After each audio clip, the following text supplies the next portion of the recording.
Hello friends, എല്ലാവർക്കും നമസ്കാരം. ഇന്ന് ഞാൻ ഷെയർ ചെയ്യുന്നത് നല്ലൊരു ബ്രേക്ക്ഫാസ്റ്റ് ഐറ്റമാണ്. അതുപോലെ തന്നെ നല്ല ഈസിയാണ് ഉണ്ടാക്കാൻ വേണ്ടിയിട്ട്. അപ്പോൾ ഞാനിന്ന് ഷെയർ ചെയ്യുന്നത് ടയർ പത്തിരിയും അതുപോലെ തന്നെ ബീഫ് കറിയുടെ റെസിപ്പിയാണ്. അപ്പോൾ നമുക്ക് ആദ്യം ബീഫ് കറി തയ്യാറാക്കാം. ഇവിടെ ബീഫ് വാങ്ങിക്കുമ്പോൾ വലിയ പീസായിട്ട് വാങ്ങിച്ചിട്ട് നമ്മുടെ ഇഷ്ടത്തിനനുസരിച്ചിട്ട് കട്ട് ചെയ്തെടുക്കുകയാണ് ചെയ്യുന്നത്. അപ്പോൾ ഇതിപ്പോൾ 1 കിലോ ബീഫുണ്ട്. അപ്പോൾ ഇതാ ഞാനൊരു ഒരുപാട് ചെറുതല്ല, ഒരു മീഡിയം കഷ്ണമാക്കിയിട്ട് കട്ട് ചെയ്തെടുത്തിട്ടുണ്ട്. അപ്പോൾ ബീഫ് ഞാനിപ്പോൾ ഇത് നന്നായിട്ട് കഴുകി എടുത്ത് വെച്ചിരിക്കുന്നതാണ്. അപ്പോൾ നമുക്ക് ബീഫ് വേവിക്കാൻ വെക്കുമ്പോൾ തന്നെ മസാലയൊക്കെ തിരുമ്മിയിട്ടാണ് ഞാൻ വെക്കാറ്. അതിന് വേണ്ടിയിട്ട് ഒരു പാൻ വെച്ചിട്ടുണ്ട്. അതിലേക്ക് 1 ടേബിൾ സ്പൂൺ വെളിച്ചെണ്ണ ഒഴിച്ച് കൊടുത്തിട്ടുണ്ട്. ഇനി നമുക്ക് ഇതിലേക്ക് 2 മീഡിയം സവോള അരിഞ്ഞത് ഇട്ട് കൊടുക്കാം. അപ്പോൾ ഇതുപോലെ അരിഞ്ഞെടുക്കുക. ഇനി ഇതിലേക്ക് നമുക്ക് 2 പച്ചമുളക് നടുവേ കീറിയിട്ട് അത് കൂടി ഇട്ട് കൊടുക്കുക. എന്നിട്ട് നന്നായിട്ടൊന്ന് വഴറ്റിയെടുക്കണം.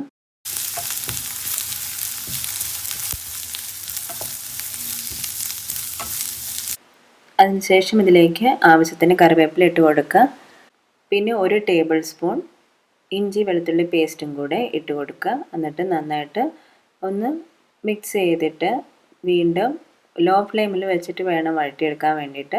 ഇപ്പം നമ്മളിതാ സവോളയൊക്കെ ഇതുപോലെ ഒന്ന് വഴറ്റിയെടുത്തിട്ടുണ്ട്. ഇനി നമുക്ക് പൊടികൾ ഇട്ട് കൊടുക്കാം. അപ്പം പൊടികൾ ഒന്ന് നന്നായിട്ട് മൂപ്പിച്ചതിന് ശേഷമാണ് നമ്മൾ മീറ്റിലേക്ക് ഇട്ട് കൊടുക്കുന്നത്. അപ്പം ഞാനിവിടെ 1 ടീസ്പൂൺ മഞ്ഞൾപ്പൊടി എടുത്തിട്ടുണ്ട്. അതുപോലെ തന്നെ മല്ലിപ്പൊടി 4 ടീസ്പൂൺ. ഇനി നമുക്ക് മഞ്ഞൾപ്പൊടി മല്ലിപ്പൊടി ഒന്ന് നന്നായിട്ട് മൂപ്പിച്ചെടുക്കണം. നന്നായിട്ട് മൂപ്പിച്ചെടുത്താൽ മാത്രമേ അതിൻ്റെ ആ പച്ച ചുവയങ്ങ് മാറുള്ളൂ. അപ്പം ഞാനിത് മീഡിയം ഫ്ലെയിമിലിട്ടിട്ട് നന്നായിട്ടൊന്ന് മൂപ്പിച്ചെടുക്കുകയാണ്. പൊടികളൊന്ന് മൂത്ത് വന്നിട്ടുണ്ട്. ഇനി നമുക്കതിലേക്ക് മുളക് പൊടി ആഡ് ചെയ്ത് കൊടുക്കാം. 2 ടീസ്പൂൺ മുളക് പൊടിയാണ് ഞാൻ ഇട്ട് കൊടുത്തേക്കുന്നത്. അപ്പോൾ എരിവ് നിങ്ങളുടെ ആവശ്യത്തിന് ഇട്ട് കൊടുക്കുക. ഒരുപാട് എരിവ് നമ്മൾ ഇട്ട് കൊടുക്കണ്ട ബീഫിന്. അപ്പോൾ ഞാനിപ്പം പച്ചമുളക് എരിവുള്ളത് 2 എടുത്തിട്ടുണ്ട്. അതുപോലെ തന്നെ മുളക് പൊടി 2 ടീസ്പൂണാണ് എടുത്തിരിക്കുന്നത്. അപ്പോൾ ഇതെല്ലാം കൂടെ ഒന്ന് നന്നായിട്ട് വീണ്ടും ഒന്ന് മിക്സ് ചെയ്ത് കൊടുത്തിട്ടുണ്ട്. പെരുംജീരകത്തിൻ്റെ പൊടിയാണ് ഞാൻ ഇട്ട് കൊടുത്തിരിക്കുന്നത്. 1/2 ടീസ്പൂൺ പെരുംജീരകത്തിൻ്റെ പൊടി ഇട്ട് കൊടുത്തിട്ടുണ്ട്. ബീഫൊക്കെ വെക്കുമ്പോൾ പ്രത്യേകിച്ചും പെരുംജീരകം ആഡ് ചെയ്ത് കൊടുക്കണം. ഇനി ഇതിലേക്ക് 1.5 ടീസ്പൂൺ മീറ്റ് മസാല കൂടെ ചേർത്ത് കൊടുക്കുന്നുണ്ട്. അപ്പോൾ ഞാനിവിടെ എടുത്തിരിക്കുന്നത് എല്ലാം ചെറിയ ചെറിയ സ്പൂണിലാണ്. അപ്പോൾ അതുകൊണ്ട് മസാലയൊന്നും അധികം ഒന്നും ആയി പോകത്തില്ല. അതുമല്ല, നമ്മൾ ഇതുപോലെ നന്നായിട്ട് ചൂടാക്കി എടുത്തതിന് ശേഷം ബീഫ് വേവിക്കുമ്പോൾ അതിലേക്ക് ഇട്ട് കൊടുക്കുമ്പോൾ വെന്ത് കഴിഞ്ഞ് വരുമ്പോഴേക്കും നല്ല തിക്ക് ഗ്രേവി ആയിട്ടും അതുപോലെ തന്നെ മസാലയൊക്കെ നന്നായിട്ട് പിടിച്ച് നല്ല ടേസ്റ്റി ആയിട്ടും വരും. അപ്പോൾ മസാല ഒന്ന് ചൂടാക്കിയതിന് ശേഷം ബീഫിൻ്റെ ഒക്കെ കൂടെ നന്നായിട്ട് മിക്സ് ചെയ്ത് കൊടുക്കുക. ഇനി ഞാനിത് ബീഫ് കുക്കറിലേക്ക് ഇട്ട് കൊടുത്ത് അതിന് ശേഷം ആവശ്യത്തിന് ഉപ്പിട്ട് കൊടുക്കുക. ഞാനിപ്പോൾ ഇവിടെ എടുത്തിരിക്കുന്ന ഓർഗാനിക് സോൾട്ടാണ്. അപ്പോൾ അതുകൊണ്ടാണ് അതിൻ്റെ കളറ് അങ്ങനെ. ഇനി നമുക്കിതിലേക്ക് നമ്മൾ എടുത്ത് വെച്ചിരിക്കുന്ന മസാല ഇട്ട് കൊടുക്കാം. എന്നിട്ട് മസാല എടുത്ത പാത്രത്തിൽ ഒരല്പം വെള്ളം എടുത്തിട്ട് അതും കൂടി ഒന്ന് ഒഴിച്ചു കൊടുക്കുക. അതിന് ശേഷം നന്നായിട്ടൊന്ന് മിക്സ് ചെയ്തെടുക്കുക. ഞാനിവിടെ കൈകൊണ്ടാണ് മിക്സ് ചെയ്ത് കൊടുക്കുന്നത്. എന്നാലേ നന്നായിട്ട് ഇറച്ചിയിൽ മസാലയൊക്കെ പിടിക്കുകയുള്ളൂ. അപ്പോൾ ഇത് ഞാൻ നന്നായിട്ട് മിക്സ് ചെയ്ത് കൊടുത്തിട്ടുണ്ട്. ഇനി നമുക്ക് ഏറ്റവും ലോ ഫ്ലെയിമിലാണെങ്കിൽ ഒരു 3-4 വിസിൽ വെച്ചിട്ട് വേവിച്ചെടുക്കുക. അതല്ലെങ്കിൽ പെട്ടെന്ന് വരുന്ന വിസിലുള്ള കുക്കറാണെങ്കിൽ ഒരു 8 വിസിലെങ്കിലും വരണം, അല്ലെങ്കിൽ പോത്തിറച്ചി വേവില്ല. ഇപ്പോൾ ഞാനിവിടെ ബീഫ് എന്ന് പറയുന്നത് ശരിക്കും നല്ല പോത്തിറച്ചിയാണ്, അത്യാവശ്യം നല്ല വേവുള്ള ഇറച്ചിയാണ്. അപ്പോൾ അതുകൊണ്ട് നന്നായിട്ട് വിസിൽ വെച്ച് നന്നായിട്ട് വേവിച്ചെടുക്കണം. അപ്പോൾ ഞാൻ എപ്പോഴും ഒരു മീഡിയം ഫ്ലെയിമിൽ വെച്ചിട്ട് 8 വിസിൽ വെച്ചിട്ടാണ് വേവിച്ചെടുക്കുന്നത്. ഇപ്പോൾ ഇതാ ഇറച്ചി നന്നായിട്ട് വെന്ത് വന്നിട്ടുണ്ട്. അപ്പോൾ നമ്മൾ ശരിക്കും വെള്ളം ഒഴിക്കേണ്ട. ഞാൻ മസാലയൊക്കെ ഉള്ളതുകൊണ്ട് ആ പാത്രം ജസ്റ്റ് ഒന്ന് കഴുകി ഒഴിച്ചെന്നേ ഉള്ളൂ. ഇനി നമുക്ക് കറി ഒന്ന് കുറച്ച് കടുകൊക്കെ പൊട്ടിച്ച് ഒന്ന് താളിച്ചെടുക്കണം. അപ്പോൾ ഞാൻ അതിന് വേണ്ടിയിട്ട് ഒരു പാൻ വെച്ചിട്ട് അതിലേക്ക് വെളിച്ചെണ്ണ ഒഴിച്ച് കൊടുത്തിട്ടുണ്ട്. അത് നമ്മളുടെ ആവശ്യത്തിന് ഒഴിച്ച് കൊടുക്കുക. ഞാനിപ്പോൾ 1 ടേബിൾ സ്പൂൺ മാത്രമേ ഒഴിച്ച് കൊടുത്തിട്ടുള്ളൂ. എന്നിട്ട് അതിലേക്ക് 1 ടീസ്പൂൺ കടുക് ഇട്ട് കൊടുത്തിട്ടുണ്ട്. കടുക് പൊട്ടി വന്നതിന് ശേഷം നമുക്കതിലേക്ക് ഒരു 3-4 ചെറിയ ഉള്ളി ഇതുപോലെ ചെറുതായിട്ട് അരിഞ്ഞിട്ട് ഇട്ട് കൊടുക്കാം. അപ്പോൾ ഇതൊന്ന് വഴന്ന് വന്നിട്ടുണ്ട്. ഇനി നമുക്ക് ഇതിലേക്ക് ഒരു 3 ടേബിൾ സ്പൂൺ തേങ്ങാക്കൊത്ത് അരിഞ്ഞെടുത്ത് വെച്ചിട്ടുണ്ട്. അതും കൂടെ ഇട്ട് കൊടുക്കാം. എന്നിട്ട് അതും നന്നായിട്ടൊന്ന് വഴറ്റിയെടുക്കാം. ഒരു തണ്ട് കറിവേപ്പില ഇട്ട് കൊടുക്കുക. അപ്പോൾ ഒരുപാട് അങ്ങ് വഴറ്റിയെടുക്കണ്ട. ജസ്റ്റ് ആ ചെറിയ ഉള്ളി നന്നായിട്ടൊന്ന് വഴറ്റിയെടുക്കുക. അതിന് തേങ്ങാക്കൊത്ത് ജസ്റ്റ് ഒന്ന് വഴറ്റിയെടുത്താൽ മാത്രം മതി. ആ തേങ്ങാക്കൊത്തിൻ്റെ ആ പച്ച ടേസ്റ്റ് നമുക്ക് വേണം, എന്നാൽ കഴിക്കാൻ നല്ലതുണ്ടാവുക. അപ്പോൾ ചെറിയുള്ളിയും തേങ്ങാക്കൊത്തും ഒന്ന് വാടിയതിന് ശേഷം നമുക്കതിലേക്ക് 1/2 ടീസ്പൂൺ മഞ്ഞൾപ്പൊടി, 2 ടീസ്പൂൺ മീറ്റ് മസാല, 2 ടീസ്പൂൺ മല്ലിപ്പൊടി, 1 ടീസ്പൂൺ എരിവുള്ള മുളക് പൊടി ഇത്രയും കൂടി ഇട്ട് കൊടുക്കാം. അതിനുശേഷം നന്നായിട്ടൊന്ന് വഴറ്റിയതിന് ശേഷം നമുക്ക് വേവിച്ച് വെച്ചിരിക്കുന്ന ബീഫ് ഇട്ട് കൊടുക്കണം. അപ്പോൾ ഇത് പൊടികളൊക്കെ നന്നായിട്ടൊന്ന് മൂത്ത് വന്നിട്ടുണ്ട്. ഇനി നമുക്ക് വേവിച്ച് വെച്ചിരിക്കുന്ന ബീഫ് ഇട്ട് കൊടുക്കാം. അപ്പോൾ ഇത് ഞാൻ ബീഫൊക്കെ ഇട്ട് കൊടുത്തിട്ടുണ്ട്. എന്നിട്ട് നന്നായിട്ടൊന്ന് മിക്സ് ചെയ്തെടുക്കുക. ഇനി നന്നായിട്ടൊന്ന് നമുക്ക് ഈ മസാലയിലൊന്ന് നന്നായിട്ട് മിക്സ് ചെയ്തെടുക്കണം. അപ്പോൾ ഇത് നമ്മൾ ഇറച്ചിയൊക്കെ ഇട്ടിട്ട് നന്നായിട്ടൊന്ന് മിക്സ് ചെയ്തെടുത്തിട്ടുണ്ട്. ഇനി നമുക്കതിലേക്ക് 2 ടീസ്പൂൺ ഗരം മസാല കൂടെ ചേർത്ത് കൊടുക്കാം. അപ്പം ഗരം മസാല ഇട്ട് കൊടുത്തതിന് ശേഷം മൂടി വെച്ച് വേണം ഒന്ന് തിളപ്പിച്ചെടുക്കാൻ വേണ്ടിയിട്ട്. അപ്പോൾ കറി ഒന്ന് തിളപ്പിച്ചെടുക്കണം. അപ്പോൾ അതൊരു 5 മിനിറ്റ് ആയപ്പോഴത്തേനും നമ്മുടെ കറി ഇത് നന്നായിട്ട് ഒന്ന് തിളച്ച് വന്നിട്ടുണ്ട്. അപ്പോൾ ഒരു കുറുകിയ ചാറിലാണ് ഞാൻ വാങ്ങുന്നത്. നല്ല തിക്ക് ഗ്രേവിയുമാണ്.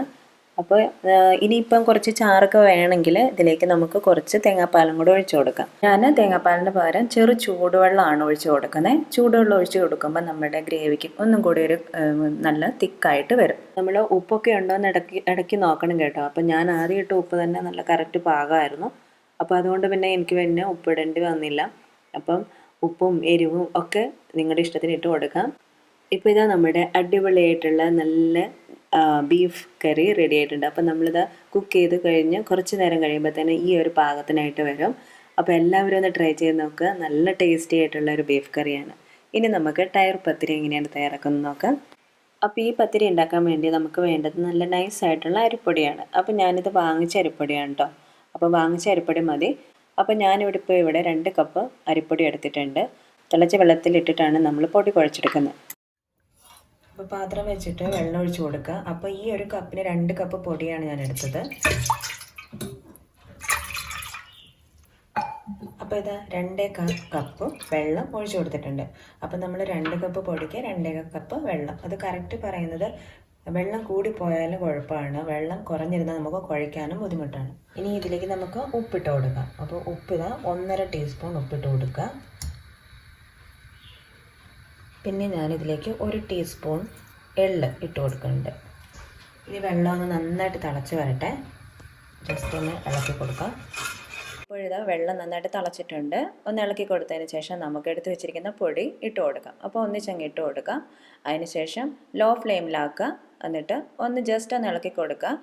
ഇനി നമുക്ക് സ്റ്റൗ ഓഫ് ചെയ്യാം. സ്റ്റൗ ഓഫ് ചെയ്തതിന് ശേഷം ഇതൊന്ന് മൂടി വയ്ക്കുക. ഒരു 5 മിനിറ്റ് മൂടി വെച്ചതിന് ശേഷം നന്നായിട്ട് കുഴച്ചെടുക്കാം. ഇനി ഇതിലേക്ക് 1 ടീസ്പൂൺ എണ്ണയും കൂടെ ഒഴിച്ച് കൊടുത്തിട്ട് നന്നായിട്ട് അങ്ങ് കുഴച്ചെടുക്കാം. അപ്പോൾ നമ്മളിത് കുഴച്ചെടുക്കുമ്പോൾ ചൂടോട് കൂടെ തന്നെ വേണം കേട്ടോ കുഴച്ചെടുക്കാൻ വേണ്ടിയിട്ട്. എന്നാലേ നമുക്ക് നന്നായിട്ട് കുഴച്ചെടുക്കാൻ പറ്റുള്ളൂ. അപ്പോൾ ഇതാ ഞാനിവിടെ നന്നായിട്ട് കുഴച്ചെടുത്തിട്ടുണ്ട്. ഇനി നമുക്ക് ഇത് കുറച്ച് വലിയ ഉരുളകളാക്കിയിട്ടൊന്ന് ഉരുട്ടിയെടുക്കണം. അപ്പോൾ നമ്മളൊരു ടയറിൻ്റെ ആ ഒരു കട്ടി വരുന്ന ആ ഒരു വലുപ്പത്തിനാണ് ഇത്. വലുപ്പമല്ല, അതിൻ്റെ ഒരു തിക്നെസ്സിലാണ് നമ്മൾ ഈ പത്തിരി തയ്യാറാക്കുന്നത്. അതുകൊണ്ടാണിത് ടയർ പത്തിരി എന്നറിയപ്പെടുന്നത്. അത് പത്തിരിയുടെ വലുപ്പം ചെറുതായിരിക്കും. അപ്പം ഞാനിത് ഇതേപോലെ വലിയ ഉരുളകളാക്കിയിട്ട് ഉരുട്ടിയെടുത്ത് വെച്ചിട്ടുണ്ട്. ഇനി നമുക്ക് എന്തെങ്കിലും ഒരു പേപ്പർ ഇട്ട് കൊടുക്കാം. അല്ലെങ്കിൽ ഒരു പ്ലാസ്റ്റിക്കിൻ്റെ പേപ്പറോ അങ്ങനെ എന്തെങ്കിലും ഇട്ട് കൊടുക്കാം.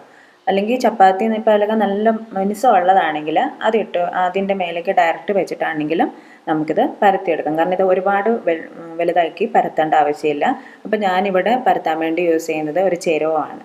അപ്പോൾ നമ്മൾ ഈ ചെരുവ എടുക്കുമ്പോൾ ഒരുപാട് വലിയ ചെരുവ എടുക്കരുത്. ഈ ഒരു വട്ടമുള്ള ചെരുവ എടുക്കുക. എന്നാലേ നമുക്ക് കറക്റ്റ് വലുപ്പത്തിൽ കിട്ടുള്ളൂ. അപ്പോൾ ഇതാ ഞാൻ 2-3 പ്രസ് ചെയ്തപ്പോഴത്തേനും ആയിട്ടുണ്ട്. അപ്പോൾ ഈ ഒരു പാകത്തിന് വന്നിട്ടുണ്ട്. ഇനി നമുക്ക് അതിൻ്റെ സൈഡ് ഒന്ന് ഷേപ്പ് ചെയ്തെടുക്കാം. അപ്പം നമ്മുടെ അടുത്തുള്ള എന്തെങ്കിലും ഒരു കുപ്പിയുടെ അടപ്പ് എടുക്കുക. അപ്പം ഞാനിവിടെ എടുത്തിരിക്കുന്നത് ന്യൂട്ടെല്ലയുടെ അടപ്പാണ്. അപ്പോൾ അതിൻ്റെ അടപ്പ് കറക്റ്റ് നമുക്ക് ആ ഒരു വലുപ്പത്തിന് കിട്ടും. കണ്ടോ, ഇപ്പം നമ്മുടെ ടയർ പത്തിരി ഇതാ നല്ല ഷേപ്പിൽ ആയി വന്നിട്ടുണ്ട്. ഇതാണ് നമ്മളിനി ഫ്രൈ ചെയ്തെടുക്കുന്നത്. അപ്പോൾ ഈ ഒരു വലുപ്പത്തിനാണ് നമ്മൾ ടയർ പത്തിരി റെഡിയാക്കി എടുക്കേണ്ടത്. അപ്പോൾ ഇതുണ്ട് ഈ ഒരു കട്ടിയിൽ വരും. ഇപ്പോൾ ഇത് കണ്ടോ, ഇതൊരു ടയറിൻ്റെ ഷേപ്പിനാണ് വന്നിരിക്കുന്നത്. അപ്പോൾ ഇത് നമുക്ക് ഉണ്ടാക്കി വെച്ചതിന് ശേഷം എല്ലാം കൂടെ ഒന്നിച്ചാണ് ഞാൻ ചുട്ടെടുക്കുന്നത്. അപ്പോൾ ഇതേപോലെയാണ് ടയർ പത്തിരി ഉണ്ടാക്കിയെടുക്കുന്നത്. ഇനി നമുക്കിതൊന്ന് എണ്ണയിലിട്ട് ഫ്രൈ ചെയ്തെടുക്കാം. അപ്പോൾ എണ്ണ ഞാൻ ചൂടാകാൻ വെച്ചിട്ടുണ്ടായിരുന്നു. നന്നായിട്ട് ചൂടായിട്ടുണ്ട്. ഇനി നമുക്ക് ഇത് ഓരോന്നായിട്ട് ഇട്ട് കൊടുക്കാം.